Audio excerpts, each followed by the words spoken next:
എല്ലാവർക്കും പരിസര പഠനം ക്ലാസ്സിലേക്ക് സ്വാഗതം. ഇന്ന് നമ്മൾ മൂന്നാമത്തെ ചാപ്റ്റർ ആയിട്ടുള്ള ചിറകുള്ള കൂട്ടുകാരാണ് എടുക്കാൻ പോകുന്നത്.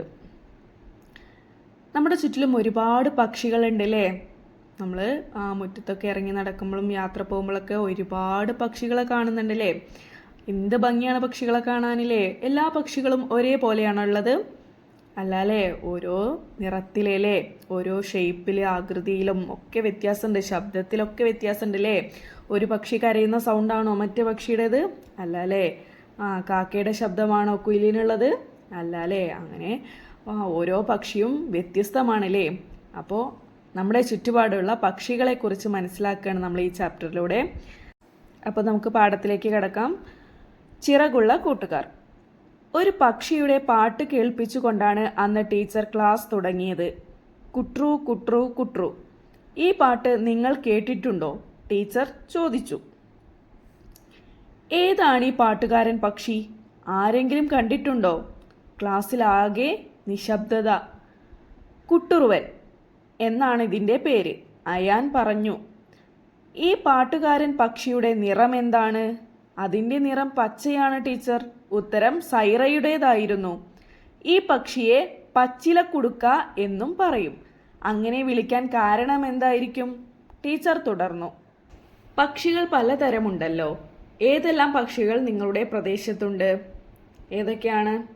നമ്മൾ ഏറ്റവും കൂടുതൽ നമ്മുടെ നാട്ടിൽ കാണുന്ന പക്ഷി ഏതാണ്? കാക്ക അല്ലേ? കാക്കയുണ്ട്, പിന്നെയോ മൈന, കുരുവി, ചിതൽക്കാട അല്ലേ? ഇതൊക്കെ നമ്മൾ നമ്മുടെ നാട്ടിൽ ഇങ്ങനെ കാണപ്പെടുന്ന ചില പക്ഷികളാണല്ലേ? അപ്പോൾ നിങ്ങൾക്ക് അറിയാവുന്ന പക്ഷികളുടെ പേര് എഴുതി കൊടുക്കണം അല്ലേ?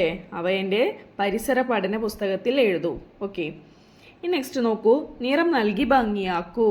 പക്ഷികളെ തിരിച്ചറിഞ്ഞ് പേരെഴുതൂ. നിറം നൽകി ഭംഗിയാക്കൂ. ഓക്കെ, ഏതാണ് ഫസ്റ്റത്തെ പക്ഷി? ഏതാണ്? നോക്കൂ, എല്ലാവരും നോക്കൂ, പിക്ചർ നോക്കൂ. തത്തയാണ് അല്ലേ? രണ്ടാമത്തെ ചിത്രം നോക്കൂ. ഏതാണ്? നിങ്ങൾ കണ്ടിട്ടുണ്ടോ ഈ പക്ഷിയെ? ഇതാണ് ബുൾബുൾ. ഇരട്ടത്തലച്ചി എന്നറിയപ്പെടുന്ന ബുൾബുൾ പക്ഷിയാണ് രണ്ടാമത്തെ ചിത്രത്തിലുള്ളത്. ഓക്കെ, ഇനി മൂന്നാമത്തെ നമുക്കൊക്കെ അറിയാലേ, നമ്മുടെ ദേശീയ പക്ഷിയാണ്. ആരാണ്? നോക്കൂ, മയിലാണ് അല്ലേ? ഇനി ലാസ്റ്റ് വൺ ഏതാണ്? മരംകൊത്തി അല്ലേ? മരംകൊത്തിയാണ് ലാസ്റ്റ് ഉള്ളത്. ചിത്രത്തിലെ പക്ഷികൾ ഏതെല്ലാം തരത്തിൽ വ്യത്യാസപ്പെട്ടിരിക്കുന്നു? ഈ പക്ഷികളൊക്കെ ഒരുപോലെയാണോ? അല്ലല്ലോ, ഓരോ പക്ഷികൾക്കും ഓരോ വ്യത്യാസം ഉണ്ടല്ലേ? എന്തൊക്കെയാണ് ഇവിടെ തന്നിട്ടുള്ളത്? എന്തൊക്കെയാ നോക്കൂ. തൂവലുകളുടെ നിറത്തിൽ. ഇതിന് നമുക്ക് എന്താണ്? തത്തയുടെ നിറം പച്ചയാണല്ലേ? മയിലിന്റെ നിറം ആണോ തത്തയുടേത്? അല്ല അല്ലേ? മരംകൊത്തിയുടെ നിറമാണോ ഇരട്ടത്തലച്ചിക്കുള്ളത്? അല്ല. അപ്പം എന്താണ്? തൂവലുകളുടെ നിറത്തിൽ വ്യത്യാസമുണ്ട്. പിന്നെയോ ശരീരാകൃതി അല്ലേ? ഓരോരുത്തരും ഓരോ ആകൃതിയിലാണ് ഇരിക്കുന്നത്. ഇനിയോ കൊക്കുകൾ. അവയുടെ കൊക്കുകളൊക്കെ ഒരുപോലെയാണോ ഇരിക്കുന്നത്? അല്ല അല്ലേ? ഇനി കാലുകൾ നോക്കൂ. കാലുകൾ ഒരുപോലെയാണോ ഇരിക്കുന്നത്? അല്ല. ഇനി ചിറകുകളുടെ ആകൃതി. എല്ലാവരുടെയും ചിറകുകൾ ഒരുപോലെയാണോ ഇരിക്കുന്നത്? അല്ല അല്ലേ? ഈ കാരണങ്ങൾ കൊണ്ടൊക്കെ എന്താണ്? ഓരോ പക്ഷികളും വ്യത്യാസപ്പെട്ടിരിക്കുന്നു. ഇനി നോക്കൂ, നെക്സ്റ്റ് എന്താണ്? തരംതിരിക്കാം. നമ്മുടെ പ്രദേശത്തുള്ള പക്ഷികളുടെ തൂവലുകളെല്ലാം ഒരേ നിറത്തിലുള്ളതാണോ? ആണോ? അല്ല അല്ലേ? തൂവലുകൾക്ക് വ്യത്യസ്ത നിറമുള്ള പക്ഷികളെ കണ്ടിട്ടില്ലേ? ഏതെല്ലാമാണവ? പട്ടികപ്പെടുത്തൂ. അപ്പോൾ താഴെ നെക്സ്റ്റ് പേജിൽ എന്താ തന്നിട്ടുള്ളത്?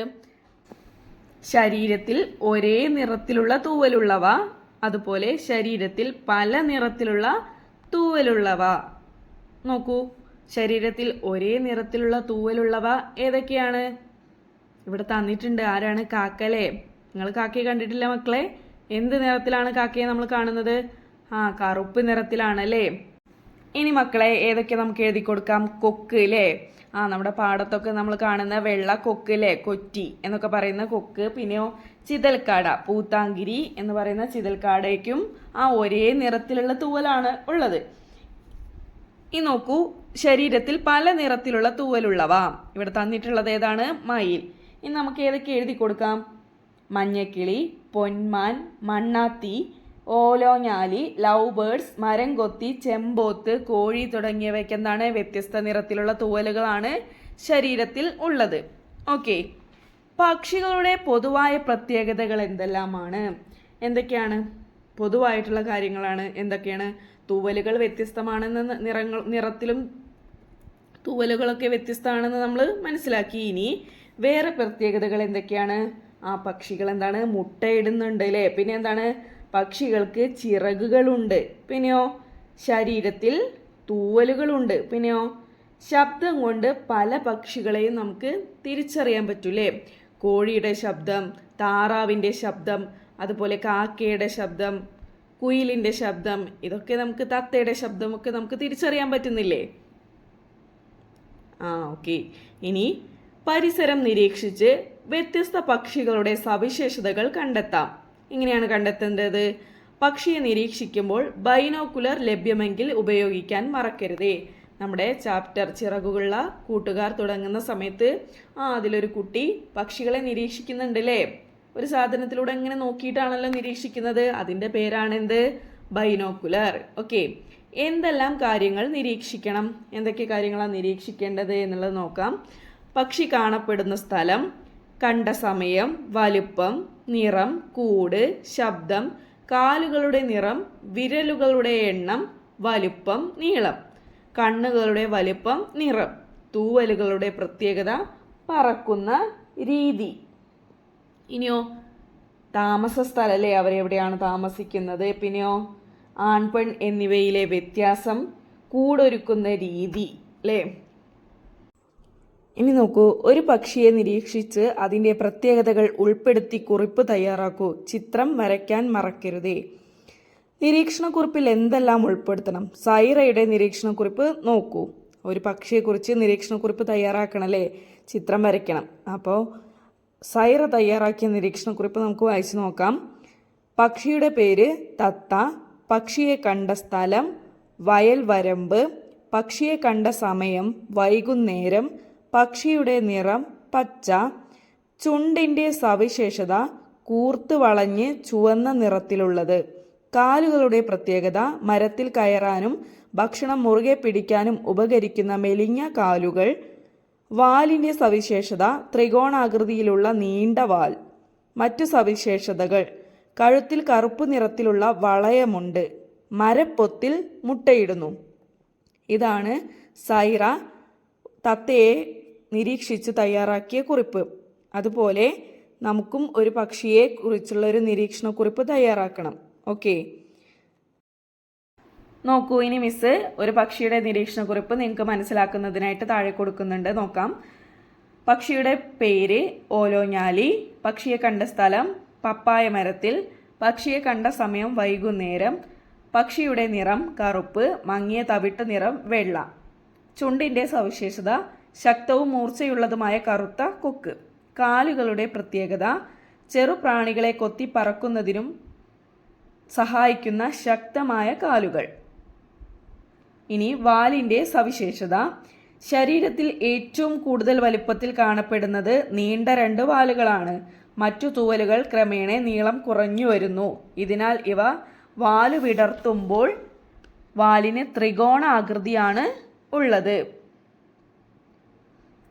ഇനി മറ്റ് സവിശേഷതകൾ: തെങ്ങ്, തേക്ക്, പുളി, മാവ്, പ്ലാവ് തുടങ്ങിയ ഉയരമുള്ള മരങ്ങളിൽ കാക്ക കൂട് പോലുള്ള കൂടുകൾ കെട്ടുന്നു.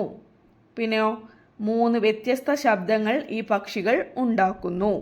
ഇതാണ് ഓലോഞ്ഞാലിയെക്കുറിച്ച് മിസ് തയ്യാറാക്കിയിട്ടുള്ള നിരീക്ഷണക്കുറിപ്പ്. ഇനി നിങ്ങളെല്ലാവരും ഇതുപോലെ ഓരോ പക്ഷിയെ നിരീക്ഷിച്ചിട്ട് നിരീക്ഷണക്കുറിപ്പ് തയ്യാറാക്കുക. ഓക്കെ, നോക്കൂ. ഈ നെക്സ്റ്റ് എന്താണ്? പൂർത്തിയാക്കാം. ഏറ്റവും വലിയ പക്ഷി നിങ്ങൾക്ക് എല്ലാവർക്കും അറിയാം. വേഗം പറയൂ, എന്താണ്? ഒട്ടക പക്ഷിയാണല്ലേ. ഈ നെക്സ്റ്റ് പിറകോട്ട് പറക്കുന്ന പക്ഷി ഏതാണ്? Humming bird. ഇനി ഏറ്റവും ഉയരത്തിൽ പറക്കുന്ന പക്ഷി ഏതാണ്? റിപ്പലിൻ്റെ ഗ്രിഫൺ കഴുകനാണ് ഏറ്റവും ഉയരത്തിൽ പറക്കുന്ന പക്ഷി അല്ലേ. സമുദ്രനിരപ്പിൽ നിന്ന് 11,300 മീറ്റർ ഉയരത്തിലാണ് ഈ പക്ഷി പറക്കുന്നതായി കണക്കാക്കപ്പെട്ടിട്ടുള്ളത്. കിഴക്കൻ ആഫ്രിക്ക, സഹാറ പുൽമേടുകളിലൊക്കെയാണ് ഈ പക്ഷിയെ കൂടുതലായിട്ട് കണ്ടുവരുന്നത്. ഇതൊരു എന്താണ് നാശഭീഷണി നേരിട്ടുകൊണ്ടിരിക്കുന്ന ഒരു പക്ഷി കൂടിയാണ്. ഓക്കെ, ഇനി പറക്കാത്ത പക്ഷികൾ ഏതൊക്കെയാണ്? പറക്കാത്ത പക്ഷികൾ ഒട്ടക പക്ഷി, പെൻഗിൻ, കിവി, എമു, ഡോഡോ എന്നീ പക്ഷികളൊക്കെ എന്താണ്? പറക്കാത്ത പക്ഷികളാണല്ലേ. ഇതിൽ ഡോഡോ എന്ന പക്ഷി എന്താണ് വംശനാശ ഭീഷണി നേരിട്ടുകൊണ്ടിരിക്കുന്ന ഒരു പക്ഷിയാണല്ലേ. നമ്മുടെ റെഡ് ഡാറ്റ ബുക്കിലൊക്കെയുള്ള ആ ഒരു പക്ഷിയാണ് എന്ത് ഡോഡോ അല്ലേ. ഈ റെഡ് ഡാറ്റ ബുക്ക് എന്ന് പറഞ്ഞാൽ എന്താണ് വംശനാശ ഭീഷണി നേരിടുന്ന പക്ഷികളെ മൃഗങ്ങളെയൊക്കെ ഉൾപ്പെടുത്തിയിട്ടുള്ള ഒരു ബുക്കാണ് റെഡ് ഡാറ്റ ബുക്ക്. ഓക്കെ, ഇനി നെക്സ്റ്റ് ഏറ്റവും ചെറിയ പക്ഷി ഏതാണ്? ഹമ്മിങ് ബേർഡ് അല്ലേ. തേൻകുരുവി എന്നറിയപ്പെടുന്ന ഹമ്മിങ് ബേർഡ് ആണ് ഏറ്റവും ചെറിയ പക്ഷി. ആഹാരം പലവിധം. ഇവിടെ 3 പേരുണ്ടല്ലേ. ആരൊക്കെയാണ്? പൊന്മാന്, തത്ത, പരുന്ത്. ഇവരെന്താ പറയുന്നത്? എനിക്കും കിട്ടി മുഴുത്ത മീനുകൾ.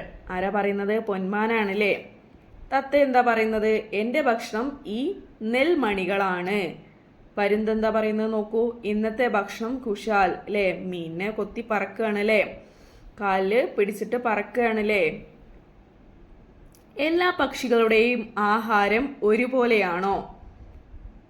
താഴെ ഒരു പട്ടിക തന്നിട്ടുണ്ടല്ലേ പൂർത്തിയാക്കാൻ വേണ്ടിയിട്ട്. പക്ഷി അതുപോലെ അവ കഴിക്കുന്ന ആഹാരമാണ് നമ്മൾ പട്ടികപ്പെടുത്തേണ്ടത്. ഇവിടെ തന്നിട്ടുള്ളത് തത്തയാണ് അല്ലേ. തത്ത ധാന്യങ്ങൾ കഴിക്കും. പിന്നെന്തൊക്കെ കഴിക്കും? പഴവർഗ്ഗങ്ങൾ, വിത്തുകൾ, ഇതൊക്കെ എന്താണ് തത്ത കഴിക്കൂലേ. ഇനി പൊന്മാനാണ് തന്നിട്ടുള്ളത്. പൊന്മാൻ മത്സ്യം കഴിക്കും. പിന്നെയോ ചെറുപ്രാണികൾ, തവളക്കുഞ്ഞുകൾ എന്നിവയൊക്കെ എന്താണ് പൊന്മാൻ കഴിക്കൂലേ. ഇനി പരുന്താണ്. പരുന്ത് എന്തൊക്കെയാണ് കഴിക്കുന്നത്?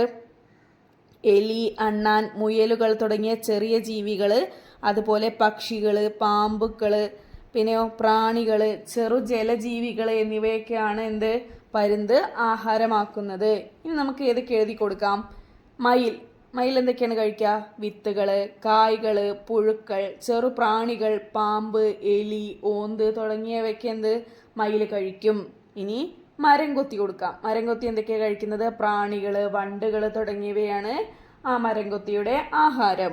ഇനി നെക്സ്റ്റ് മഞ്ഞക്കിളി കൊടുക്കാം. മഞ്ഞക്കിളിയുടെ ആഹാരം എന്താണ്? ചെറുപ്രാണികൾ, കായ്കൾ, തേൻ എന്നിവയാണ് മഞ്ഞക്കിളിയുടെ ആഹാരങ്ങൾ. ഓക്കെ, നോക്കൂ.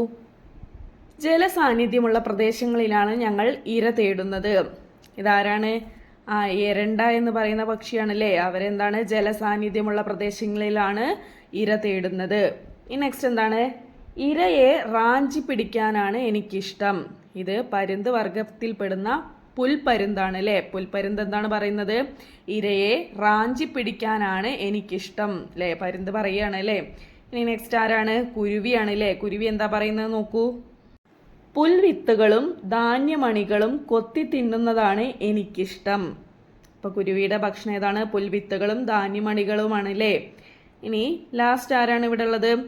കുട്ടുറുവനാണ് അല്ലേ. കുട്ടുറുവൻ എന്താ പറയുന്നത്? പഴങ്ങൾ തിന്നുന്നവരുടെ കൂട്ടത്തിലാ ഞാൻ. ഓക്കെ, ഇപ്പൊ നമ്മളിവിടെ ആരൊക്കെ കുറിച്ചാണ് മനസ്സിലാക്കിയത്? എരണ്ട, പരുന്ത്, കുരുവി, കുട്ടുറുവൻ എന്നിവരുടെ ഭക്ഷണങ്ങൾ മനസ്സിലാക്കിയില്ലേ. ഏതെല്ലാം ഭക്ഷണങ്ങളാണ് ഓരോ പക്ഷിയും ഭക്ഷിക്കാറുള്ളത്? അവ കണ്ടെത്തി കൂടുതൽ പക്ഷികളുടെ പേരുകളും ചേർത്ത് കൂടുകളിൽ എഴുതൂ. ഇവിടെ പക്ഷികൾ ഓരോ കൂടുകൾ തന്നിട്ടുണ്ടല്ലേ. ആ പക്ഷികൾ അവ കഴിക്കുന്ന ഭക്ഷണങ്ങളുടെ പേരെഴുതിയിട്ട് അതിലുള്ള പക്ഷികളുടെ പേരും താഴെ എഴുതി കൊടുക്കാനാണ് പറയുന്നത്. ഫസ്റ്റ് കൂടിൽ എന്താണ്? പഴങ്ങൾ ഭക്ഷിക്കുന്നവരാണ് അല്ലേ. പഴങ്ങൾ ഭക്ഷിക്കുന്നവരാരൊക്കെയാണ്? തത്ത, മഞ്ഞക്കിളി, ഇരട്ടത്തലച്ചി, ബുൾബുൾ, വേഴാമ്പൽ തുടങ്ങിയവയാണ് പഴവർഗ്ഗങ്ങൾ ഭക്ഷിക്കുന്നവരില്ലേ. ഇനി തേൻ നുകരുന്നവരാരൊക്കെയാണ്? മണ്ണാത്തിപ്പുള്ള്, തേൻ കുരുവി, ചാരത്തക്കിളി, വെണ്ണിക്കള്ളിക്കുരുവി. ഇത്രയും ആൾക്കാരാണെന്ത് തേൻ നുകർന്ന് ഭക്ഷിക്കുന്നവരല്ലേ. തേൻ ആഹാരമാക്കുന്നവർ അവരാണ്. ഇനി അടുത്തത് ചെറുപ്രാണികളെ ആഹാരമാക്കുന്നവർ അല്ലേ. ചെറുപ്രാണികൾ ഭക്ഷിക്കുന്നവര് മരം കൊത്തി, മയിൽ, മഞ്ഞക്കിളി, പൊന്മാൻ, ഉപ്പൻ അഥവാ ചെമ്പോത്ത്. ഓക്കെ, ചിതൽക്കാട, ഓലോഞ്ഞാലി, മൈന. ഇനി അടുത്തത് ധാന്യങ്ങൾ ഭക്ഷിക്കുന്നവർ ആരൊക്കെയാണ്? തത്ത, പ്രാവ്, കാട, ലവ് ബേർഡ്സ്, കുരുവി. ഇതെന്താണ്? ഇവരൊക്കെ എന്താണ്? ധാന്യങ്ങൾ ഭക്ഷിക്കുന്നവരാണ് അല്ലേ. ഇനി അടുത്തത് എന്താണ് നോക്കൂ. മാംസം അല്ലേ. മാംസാഹാരികളാണ് അല്ലേ. മാംസം ഭക്ഷിക്കുന്നവരാണ് അല്ലേ. ആരൊക്കെയാണ്? പരുന്ത്, കഴുകൻ, മേടുതപ്പി, നത്ത്, ചെമ്പോത്ത്, കാക്ക എന്നിവരെന്താണ്? മാംസം ഭക്ഷിക്കുന്നവരാണ് അല്ലേ. ഇനി ജലജീവികളെ ഭക്ഷിക്കുന്നവർ ആരൊക്കെയാണ്? പൊന്മാൻ, മൂങ്ങ, കടൽ കാക്ക, പവിഴക്കാലി, പാതിര കൊക്ക്, ചിന്നമുണ്ടി, നീർക്കാക്ക, മുങ്ങാങ്കോഴി ഇവരൊക്കെ എന്താണ് ജലത്തിലെ ജീവികളെ ഭക്ഷിക്കുന്നവരാണ്. ഓക്കെ. എല്ലാ കൂട്ടിലെയും പക്ഷികളുടെ വലിപ്പവും ശരീരഘടനയും ഒരുപോലെയാണോ?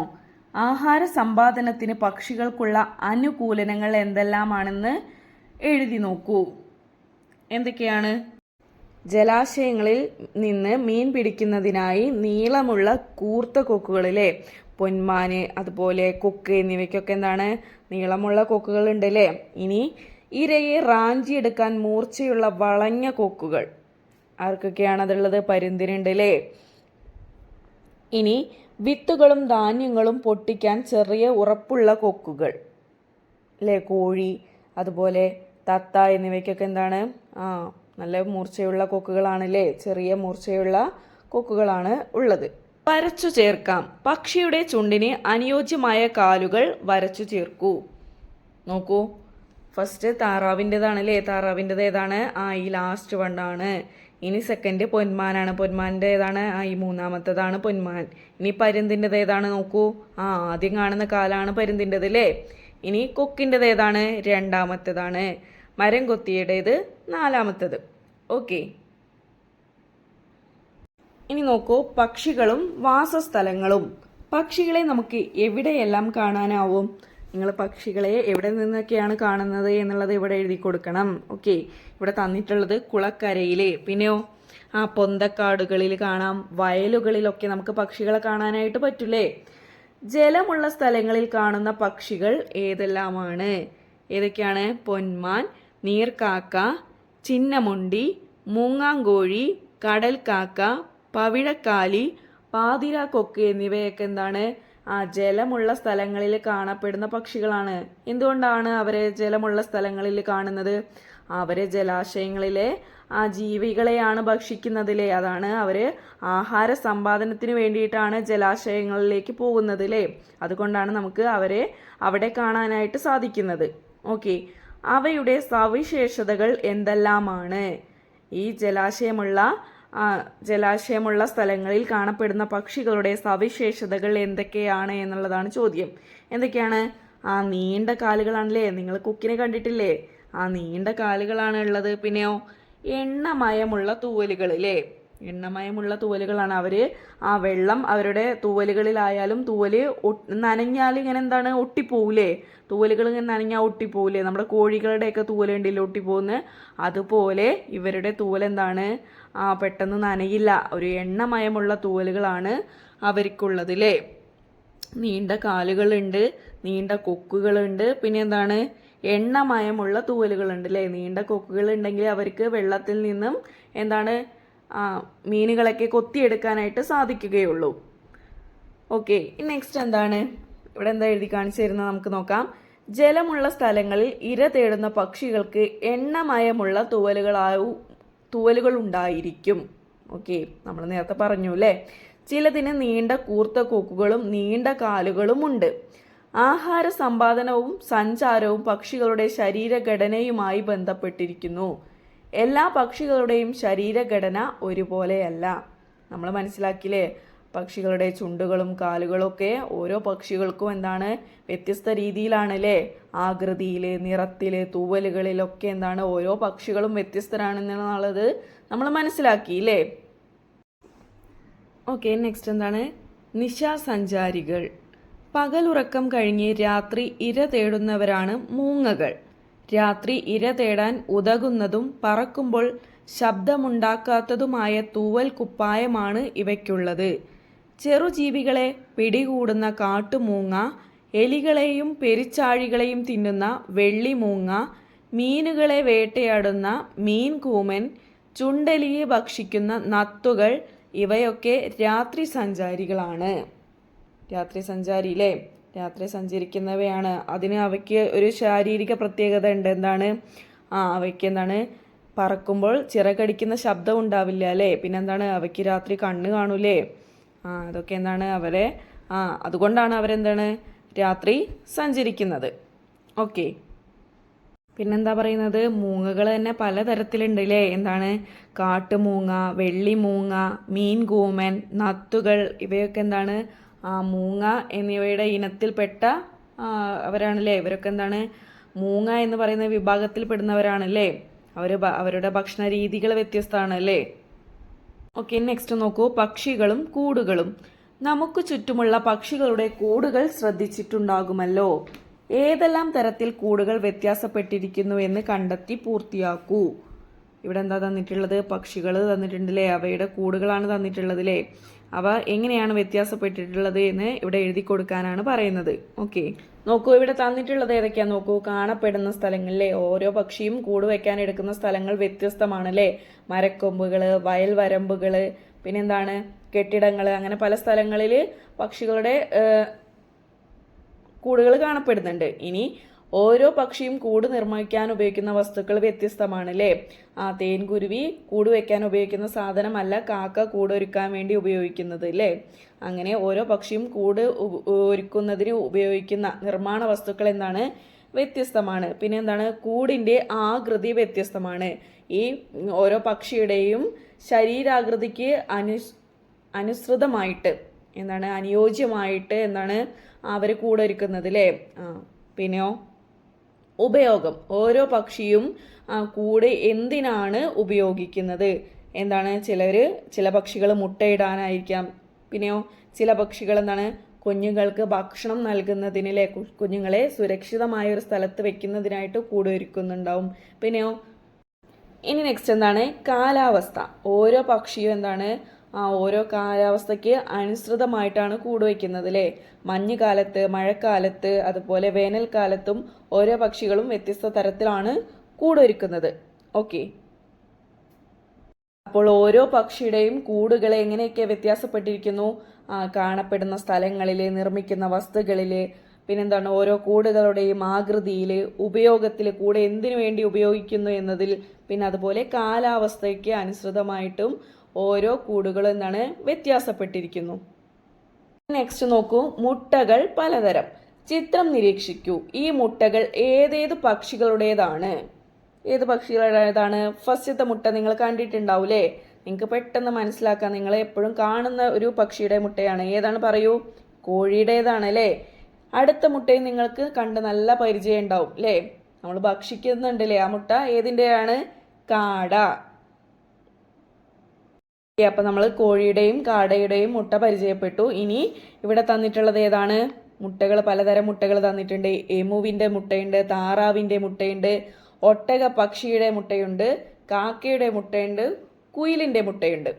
ഓരോ മുട്ടയും നോക്കൂ, വ്യത്യസ്തമാണ് അല്ലേ. ഒരുപോലെയാണോ ഇരിക്കുന്നത്? ഓരോ പക്ഷിയുടെയും മുട്ടയ്ക്കും ഓരോ പ്രത്യേകതകളുണ്ട് അല്ലേ. പക്ഷികളുടെ മുട്ടകൾ ഏതെല്ലാം രീതിയിൽ വ്യത്യാസപ്പെട്ടിരിക്കുന്നു? ഇവിടെ തന്നിട്ടുള്ളത് വലിപ്പം അല്ലേ. നമ്മൾ ഏതൊക്കെ പക്ഷി? ഒട്ടക പക്ഷിയുടെ മുട്ടയുടെ വലിപ്പമാണോ കാക്കയുടെയും കുയിലിൻ്റെയൊക്കെ മുട്ടയ്ക്കുള്ളത്? അല്ല അല്ലേ. പിന്നെന്താണ്?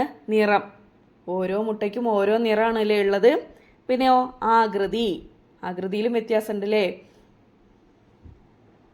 വ്യത്യസ്ത പക്ഷികളുടെയും അവയുടെ കൂടിൻ്റെയും മുട്ടകളുടെയും ചിത്രങ്ങൾ ശേഖരിച്ച് സവിശേഷതകൾ കണ്ടെത്തി പതിപ്പ് നിർമ്മിക്കൂ. നമ്മളെന്താണ് പക്ഷികളെ, വ്യത്യസ്ത പക്ഷികൾ പഠിച്ചു, അവയുടെ കൂടുകൾ മനസ്സിലാക്കിയില്ലേ. ഇനി അതുപോലെ അവയുടെ മുട്ടകളുടെ ചിത്രങ്ങളൊക്കെ ശേഖരിച്ച് എന്താണ് ഒരു പതിപ്പ് നിർമ്മിക്കാനാണ് നിങ്ങളോട് പറയുന്നത്. ഓക്കെ, നോക്കൂ, നെക്സ്റ്റ് എന്താണ് ഇവിടെ ഒരു ബോക്സിൽ തന്നിട്ടുള്ളത്, എന്താന്ന് വായിച്ചു നോക്കാം. പക്ഷികളുടെ കൂടുകളുടെ ആകൃതി, വലിപ്പം, നിർമ്മാണ വസ്തുക്കൾ, കൂടുണ്ടാക്കുന്ന സ്ഥലം, കൂടുണ്ടാക്കുന്ന രീതി, മുട്ടകൾ എന്നിവയിൽ വൈവിധ്യമുണ്ട്. ഒട്ടക പക്ഷിയും മുട്ടയും.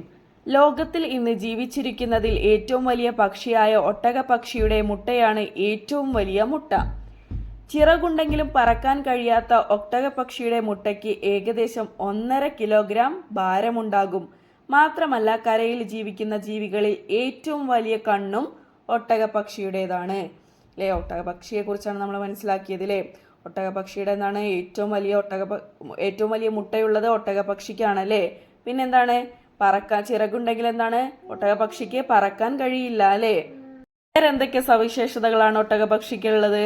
പിന്നെന്താണ്? കരയിൽ ജീവിക്കുന്ന ജീവികളിൽ ഏറ്റവും വലിയ കണ്ണുള്ളതും ഒട്ടക പക്ഷിക്കാണ് അല്ലേ. പിന്നെ എന്തൊക്കെയാണ് ഏറ്റവും കൂടുതൽ ആയുസ്സുള്ള ജീവി? ഏറ്റവും കൂടുതൽ ആയുസ്സുള്ള ജീവിയാണ് ഒട്ടകപ്പക്ഷി. പിന്നെയോ കാലുകളിൽ ഒട്ടകപ്പക്ഷിയുടെ കാലുകളിൽ 2 വിരലുകൾ മാത്രമാണുള്ളത്. ഇതൊക്കെ എന്താണ്? ഒട്ടകപ്പക്ഷിയുടെ സവിശേഷതകളാണ്. ഓക്കെ, വേറെ എന്തൊക്കെ പ്രത്യേകതകളാണ് ഒട്ടകപക്ഷികൾക്കുള്ളത്?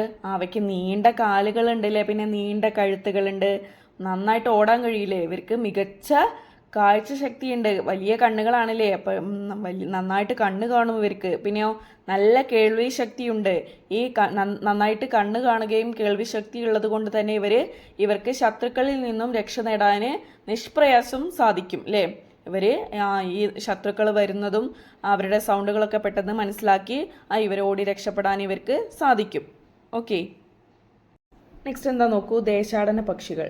എന്താണ് ദേശാടന പക്ഷികൾ എന്ന് പറഞ്ഞു കഴിഞ്ഞാൽ ഒരു ദേശത്തിൽ നിന്ന് മറ്റൊരു ദേശത്തേക്ക് പറന്നു പോയി അവിടെ താമസിക്കുന്ന പക്ഷികളെയാണ് നമ്മൾ ദേശാടന പക്ഷികൾ എന്ന് പറയുന്നത്. കുറച്ച് ദേശാടന പക്ഷികളുടെ ചിത്രങ്ങൾ താഴെ തന്നിട്ടുണ്ട്. ഏതൊക്കെയാണെന്ന് നോക്കാം നമുക്ക്. മണ്ണാത്തിപ്പുള്ള്, കാവി, നാഗമോഹൻ, മഞ്ഞക്കിളി, ചൂളൻ എരണ്ട, കാട്ടുവാലുകുൽക്കി. ചിത്രത്തിൽ കാണുന്ന പക്ഷികളെ നാം എപ്പോഴും കാണാറുണ്ടോ? ഇവയുടെ ശബ്ദം എപ്പോഴും കേൾക്കാറുണ്ടോ? എന്തായിരിക്കാം കാരണം? ഈ മണ്ണാത്തിപ്പുള്ളൊക്കെ ചില സമയങ്ങളിൽ നമ്മളെ തൊടികളിലും പറമ്പിലൊക്കെ ഇഷ്ടം പോലെ കാണുന്നുണ്ട് അല്ലേ. ചില സമയങ്ങളിൽ അവയെ നമുക്ക് കാണാൻ പറ്റുന്നില്ല. അതുപോലെ മഞ്ഞക്കിളി എന്ന കിളിയെ നമുക്കിപ്പോൾ വല്ലപ്പോഴേ കാണാൻ കിട്ടുന്നുള്ളൂ അല്ലേ. ഇതൊക്കെ എന്താണ്? ഇവിടെ വേട്ടയാടുന്നത് കൊണ്ട്, അല്ലെങ്കിൽ നമ്മുടെ ചൂട് സഹിക്കാൻ കഴിയാത്തതുകൊണ്ട്, അല്ലെങ്കിൽ അവർക്ക് ഇവിടുത്തെ ഭക്ഷണം കിട്ടാത്തത് കൊണ്ടൊക്കെ അവർ ഭക്ഷണം അന്വേഷിച്ചിട്ടും മുട്ടയിട്ട് കുഞ്ഞുങ്ങളെ വളർത്താൻ വേണ്ടിയിട്ടൊക്കെ വേറെ സ്ഥലങ്ങളിലേക്ക് പറന്ന് പോയിട്ടുണ്ടാവും. അതാണ് അവയെ നമുക്ക് ചില സമയങ്ങളിൽ കാണാൻ കഴിയാത്തത്. ഓക്കെ, നെക്സ്റ്റ് ഈ ബോക്സിൽ എന്താ കൊടുത്തിട്ടുള്ളത് നോക്കാം. പ്രതികൂല കാലാവസ്ഥയിൽ നിന്നും രക്ഷ നേടുന്നതിനും ഭക്ഷണത്തിനും പ്രജനനത്തിനും വേണ്ടി ചില ഇനം പക്ഷികൾ കൂട്ടത്തോടെ ഒരു ദേശത്തു നിന്നും മറ്റൊരു ദേശത്തേക്ക് എത്തുന്നു. കാലാവസ്ഥ അനുകൂലമാവുമ്പോൾ അവ തിരിച്ചു സഞ്ചരിക്കുകയും ചെയ്യുന്നു. ഇത്തരം പക്ഷികളാണ് ദേശാടന പക്ഷികൾ. നമ്മൾ പറഞ്ഞു അല്ലേ, എന്താണ് കാലാവസ്ഥ, പിന്നെ അതുപോലെ ഭക്ഷണം, പ്രജനനം, ഇതിനൊക്കെ വേണ്ടിയിട്ട് പക്ഷികൾ എന്ത് ചെയ്യാണ്, ഒരു ദേശത്ത് നിന്ന് മറ്റൊരു ദേശത്തേക്ക് എത്തിയിട്ട് അവയുടെ കാര്യങ്ങളൊക്കെ കഴിഞ്ഞു കഴിഞ്ഞാൽ എന്താണ്, തിരിച്ച് ഇങ്ങോട്ട് തന്നെ വരുന്ന പക്ഷികളെയാണ് നമ്മൾ ദേശാടന പക്ഷികൾ എന്ന് പറയുന്നത്. കൂടുതൽ ദേശാടന പക്ഷികളുടെ പേരുകൾ അന്വേഷിച്ച് കണ്ടെത്തി എഴുതൂ. ചിത്രങ്ങൾ ശേഖരിച്ച് പരിസരമൂലയിലെ ബോർഡ് കോർണറിൽ ഒട്ടിക്കൂ. ഇവിടെ നമ്മൾ പറഞ്ഞില്ലേ, മണ്ണാത്തിപ്പുള്ള്, കാവി, നാഗമോഹൻ, മഞ്ഞക്കിളി, ചൂളൻ എരണ്ട, കാട്ടുവാലുകുലുക്കി ഇവയൊക്കെ ദേശാടന പക്ഷികളാണെന്ന് പറഞ്ഞു അല്ലേ.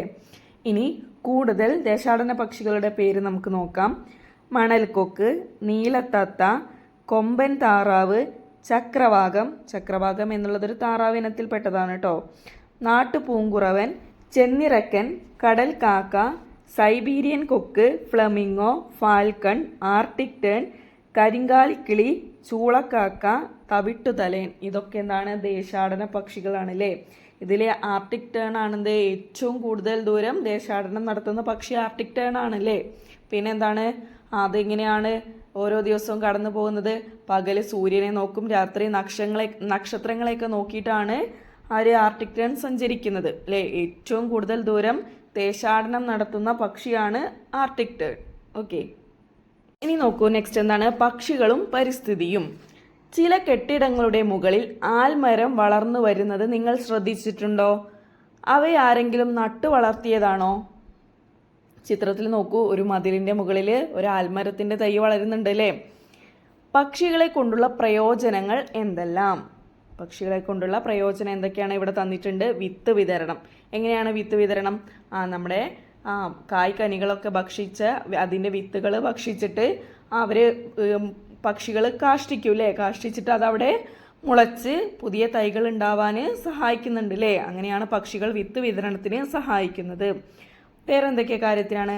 പരാഗണത്തിന് അല്ലേ. ഈ തേൻ കുടിക്കുന്ന തേൻകുരുവികൾ പോലുള്ള പക്ഷികൾ എന്താണ്, തേൻ കുടിക്കുമ്പോൾ അതിൽ നിന്നുള്ള പൂമ്പൊടി മറ്റുള്ള പൂവുകളിലെത്തിയിട്ട് അത് പരാഗണത്തിന് സഹായിക്കുന്നുണ്ട്. പിന്നെയോ പരിസരം വൃത്തിയാക്കുന്നതിന് അല്ലേ. പരിസരം വൃത്തിയാക്കുന്നത് ആരൊക്കെയാണ്? കാക്ക, കോഴി, അതുപോലെ പരുന്ത്, ഇതൊക്കെ എന്താണ്, പരിസരം വൃത്തിയാക്കുന്നുണ്ട് അല്ലേ. എങ്ങനെയാണ്?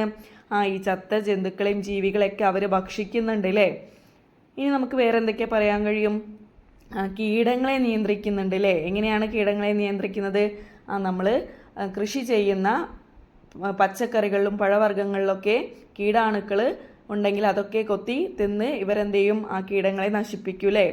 അങ്ങനെയൊക്കെ നമുക്ക് എന്തുണ്ട്? പക്ഷികളെ കൊണ്ട് പ്രയോജനങ്ങൾ ഉണ്ട്. ഓക്കെ, ഇനി നോക്കൂ നെക്സ്റ്റ്. ദാഹജലം തേടി.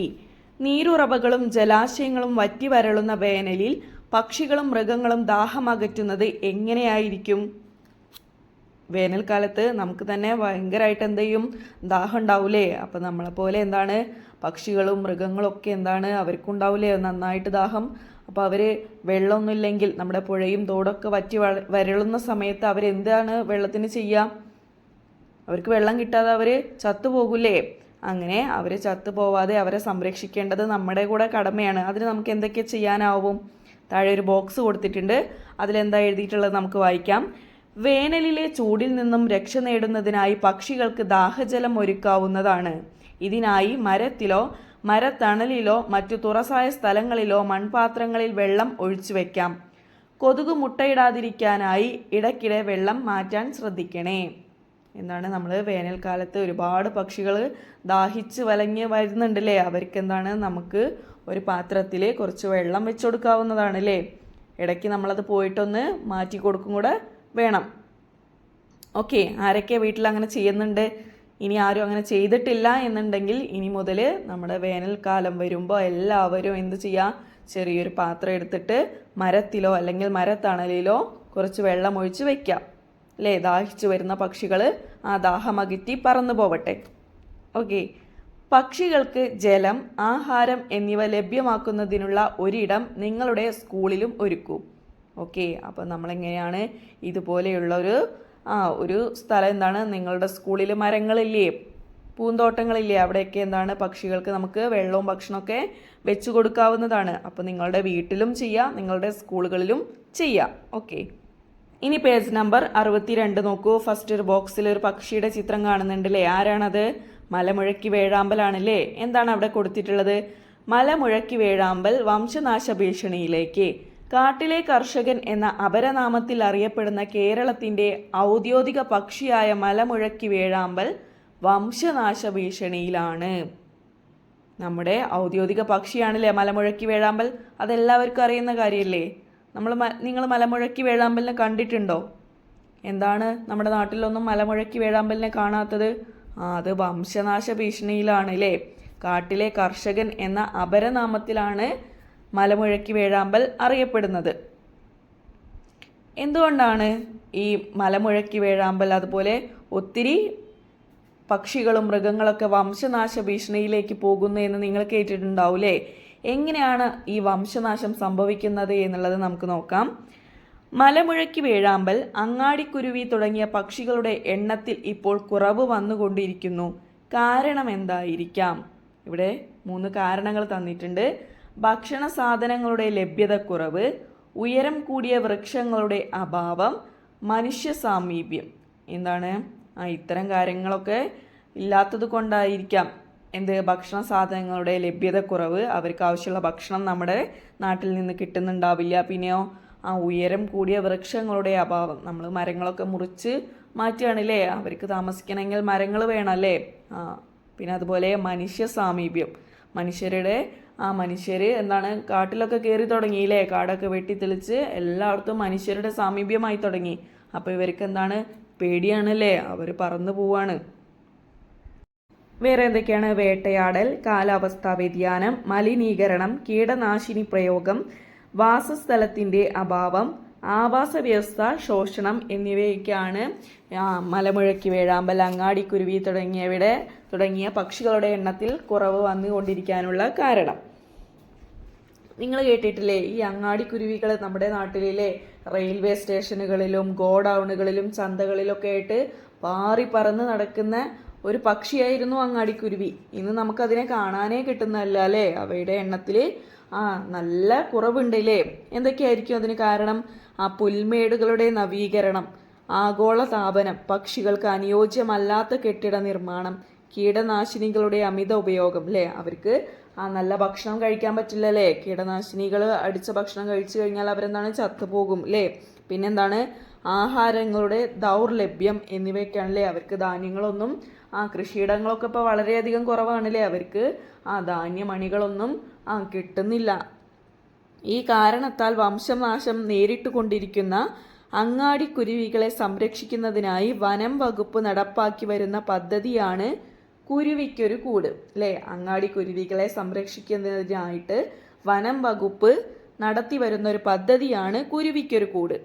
ഗ്രാമീണ മേഖലയിൽ നിന്നും നഗരമേഖലയിലും ഇവയുടെ സാന്നിധ്യം കണ്ടെത്തി അവിടെ കൂട് നൽകി സംരക്ഷിക്കുകയാണ് ഈ പദ്ധതിയുടെ ഉദ്ദേശം.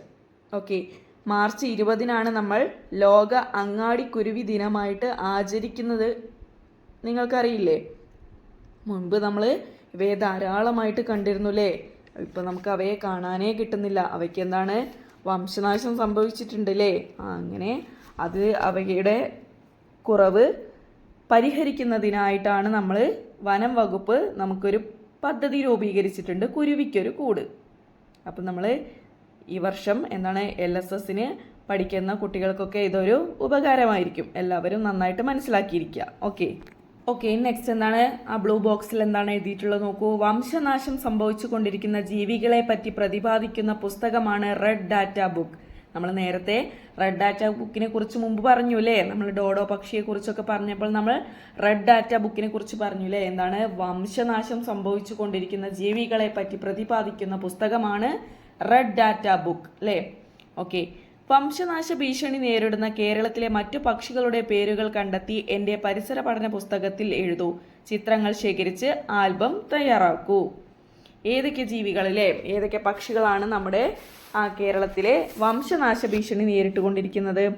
സന്ധ്യക്കിളി, പോരുക്കിളി, കരിഞ്ചമ്പൻ, പാറ്റപിടിയൻ, ചിലുചിലപ്പൻ, മരപ്രാവ്, മലമുഴക്കി വേഴാമ്പൽ, നീലഗിരി ചിലപ്പൻ, മലവരമ്പൻ, പാണ്ടൻ വേഴാമ്പൽ, മീൻ പരുന്ത്, പിന്നെ ചേരക്കോഴി, വർണ്ണക്കൊക്ക്, കാട്ടുചുണ്ടൻ കാട, വെള്ളിക്കണ്ണി എരണ്ട, പനങ്കാക്ക തുടങ്ങിയവയ്ക്ക് എന്താണ് നമ്മുടെ കേരളത്തിലെ വംശനാശ ഭീഷണി നേരിട്ട് കൊണ്ടിരിക്കുന്ന പക്ഷികളാണ്. ഇനിയും ഒത്തിരി പക്ഷികളുണ്ട്, നമുക്ക് പറഞ്ഞാൽ തീരാത്ത ഒരുപാട് നാട്ടുപക്ഷികൾ നമ്മുടെ കേരളത്തിൽ ഇന്ന് വംശനാശ ഭീഷണി നേരിട്ട് കൊണ്ടിരിക്കുകയാണ്.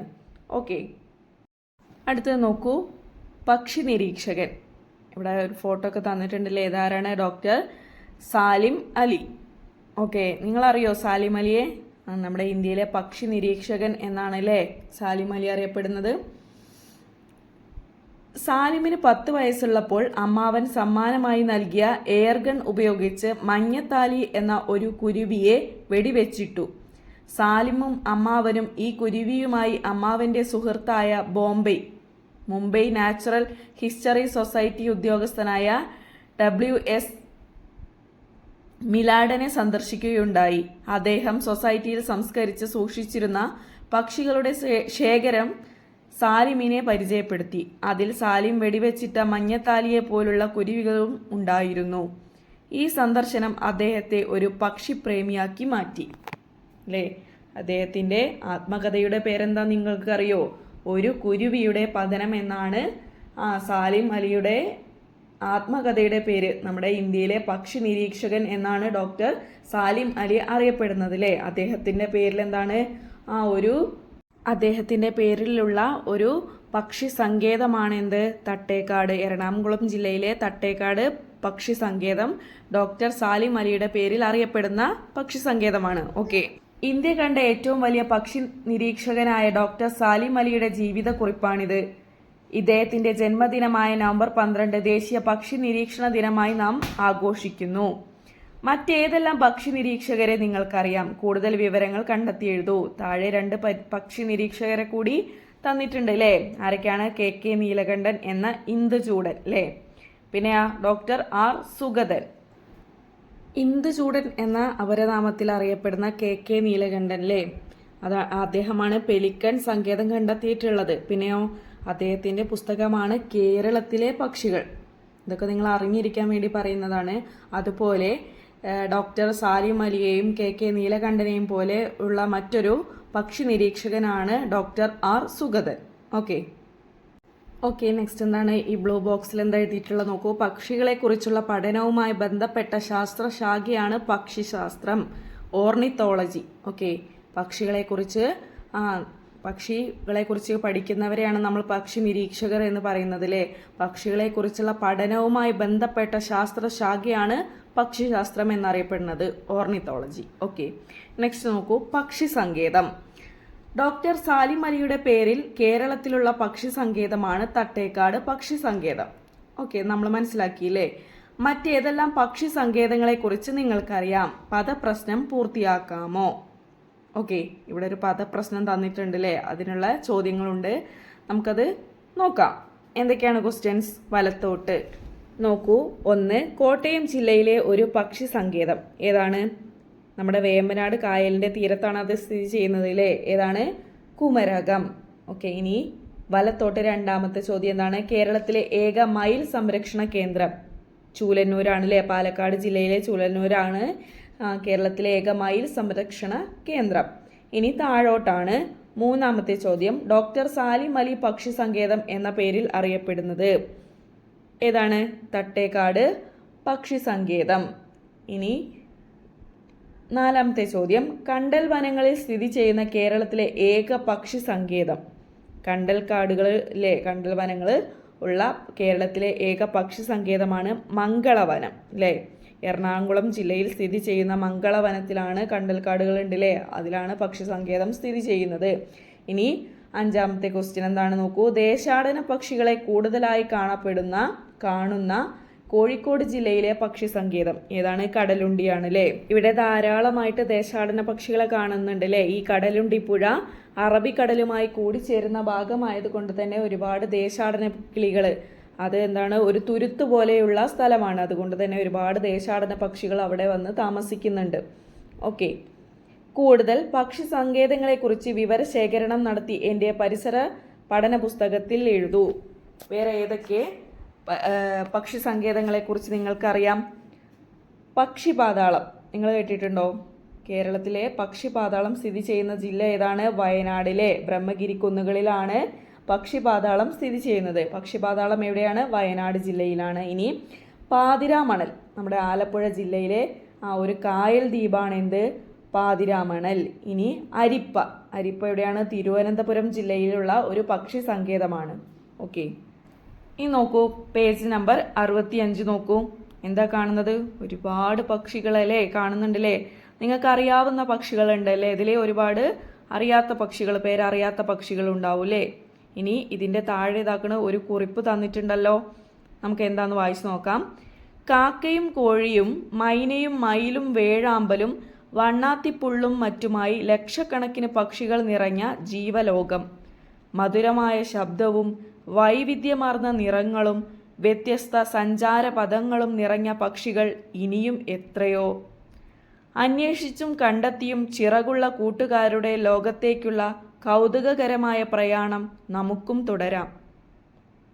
നമ്മൾ ഈ ചാപ്റ്ററിലൂടെ ഒത്തിരി പക്ഷികളെ കുറിച്ച് പഠിച്ചില്ലേ. പക്ഷികൾക്ക് എന്തൊക്കെ സവിശേഷതകളുണ്ട്, പ്രത്യേകതകളുണ്ട്, അവയുടെ കൂട്, അവയുടെ മുട്ട, പിന്നെയോ നമ്മുടെ കേരളത്തിലുള്ള പക്ഷി സങ്കേതങ്ങൾ, പക്ഷി നിരീക്ഷകർ എന്നിവയെക്കുറിച്ചൊക്കെ നമ്മൾ പഠിച്ചുല്ലേ.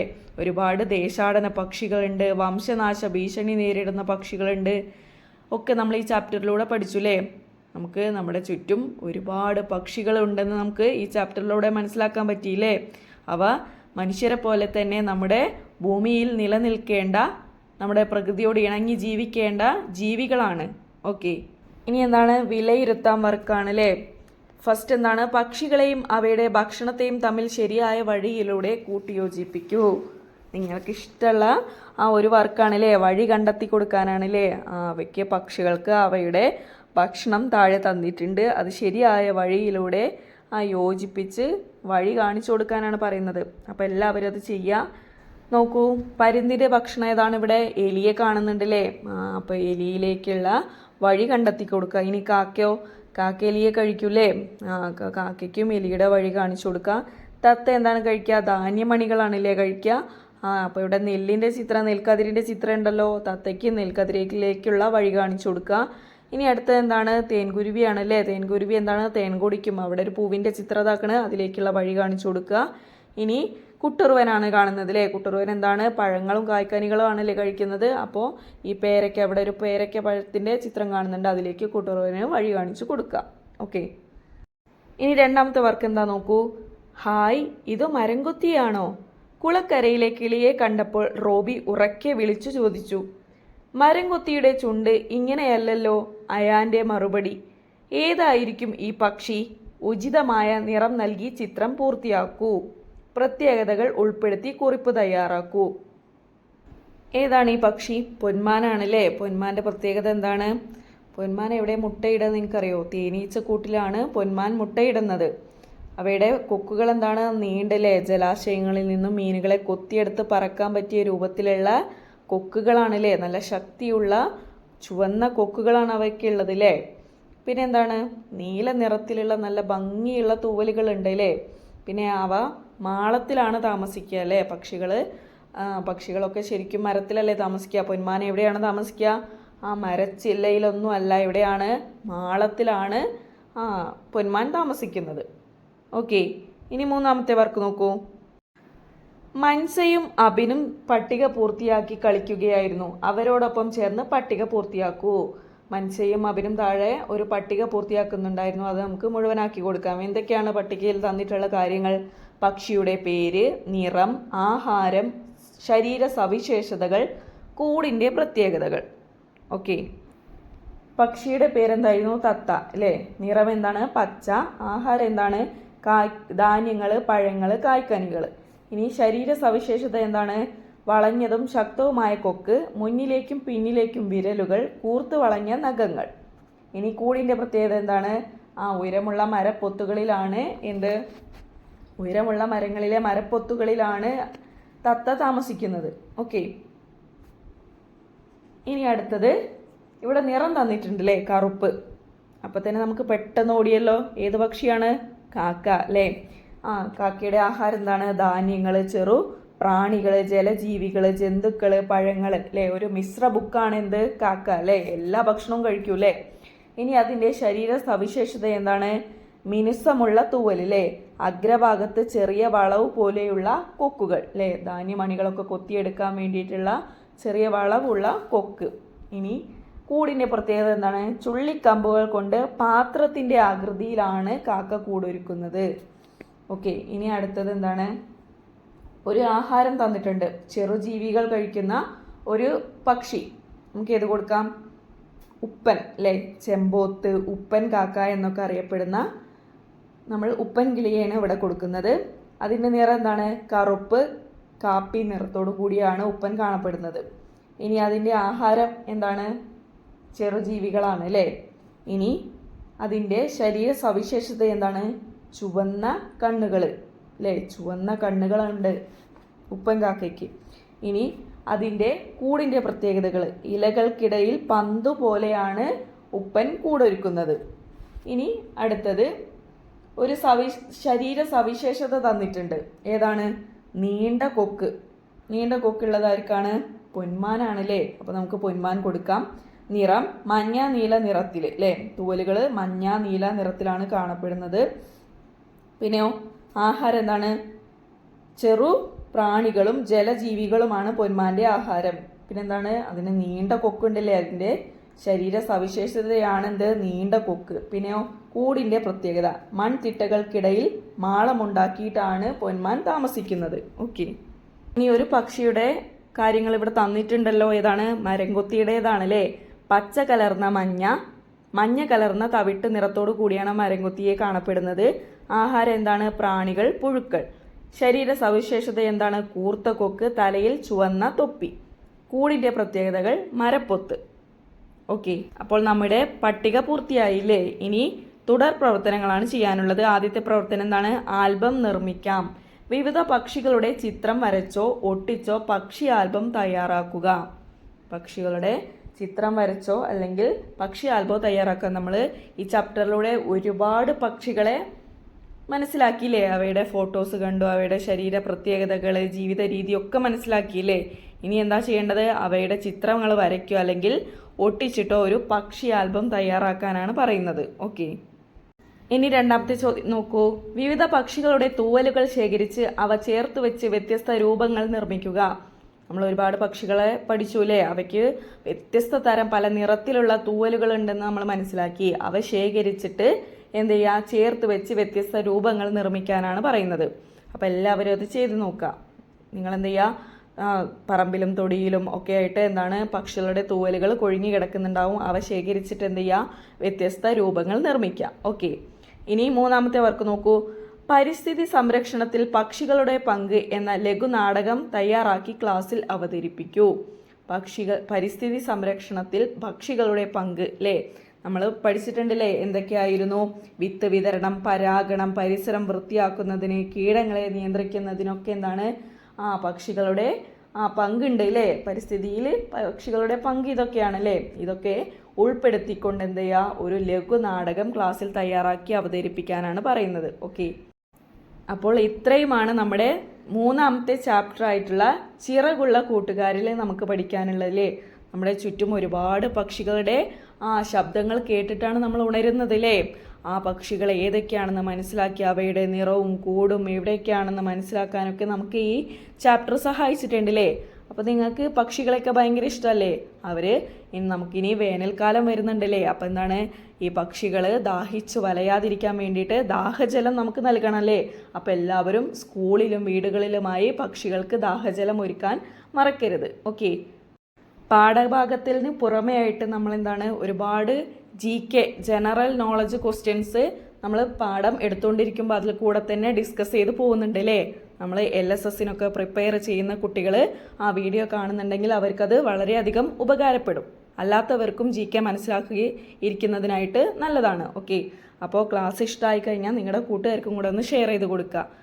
ഇതുവരെ വീഡിയോ സബ്സ്ക്രൈബ് ചെയ്യാതെ കാണുന്ന കൂട്ടുകാരുണ്ടെങ്കിൽ ഇപ്പോൾ തന്നെ നമ്മുടെ ചാനലൊന്ന് സബ്സ്ക്രൈബ് ചെയ്ത് വെക്കുക. തുടർന്നുള്ള വീഡിയോസ് ക്ലാസ്സുകളൊക്കെ മുടങ്ങാതെ നിങ്ങൾക്ക് കിട്ടുന്നതിനായിട്ട് അത് ഹെൽപ്പ് ചെയ്യും. ഓക്കെ.